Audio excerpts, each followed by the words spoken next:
नमस्कार. आजचा आपला डेली वॉकिंगचा जो आहे तो व्हिडिओ क्रमांक आपण 88 टाकत आहोत. 2 दिवस झाले सतत आपल्या दिग्रसला पाऊस झाला आणि संपूर्ण विदर्भामध्येच हा पाऊस झाला. आपण बघू शकता मागे शेतात आपल्याला थोडं पाणी साचलेलं दिसतं. तर आता या सगळ्या परिस्थितीमध्ये आज दारवा रोडला आलेला आहे आणि आजचा मित्रांनो व्हिडिओ क्रमांक 28 आपला बनतो आहे.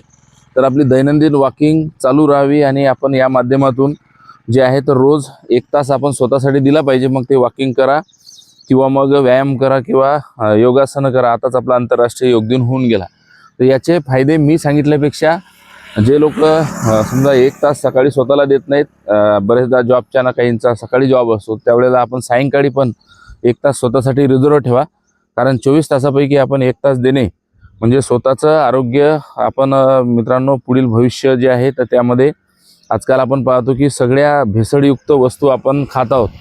कारण की जे अन्न आपण खात आहे तर त्यामध्ये तुकाराम मुंडे साहेबांनी ज्या धाडी टाकल्या, आता त्या धाडी टमाटर केचप हे पण हे करणार आहे आणि सगळं जे खवा आपला बनत होता दुग्धजन्य पदार्थ त्याच्यावरती आपण पाहतो की किती टक्के 15 लाख लिटर महाराष्ट्राचं क्षमता असताना 65 लाख लिटर महाराष्ट्रामध्ये दूध विकलं जातं. आता यानंतर म्हणजे ह्या सगळ्या गोष्टी आपण पनीर असेल, बऱ्याच ठिकाणी पनीर विकणं आता बंद झालेलं आहे.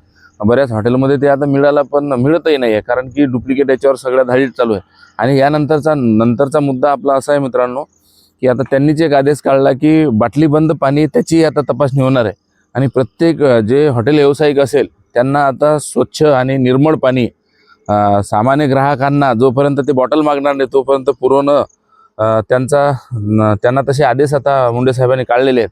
आणि याच्यामध्ये मग जर एखाद्या याने याची नियमावली पाळली नाही तर त्याचं लायसन देखील रद्द करण्याचे आदेश आता मित्रांनो निघणार आहे. या सगळ्या धाकधकीच्या जीवनामध्ये ज्या वस्तू आपण खात आहे तर यावरती सगळं नियंत्रण असायला पाहिजे, हाच त्यामागचा त्यांचा उद्देश आहे. परंतु आपण स्वतःचं आरोग्य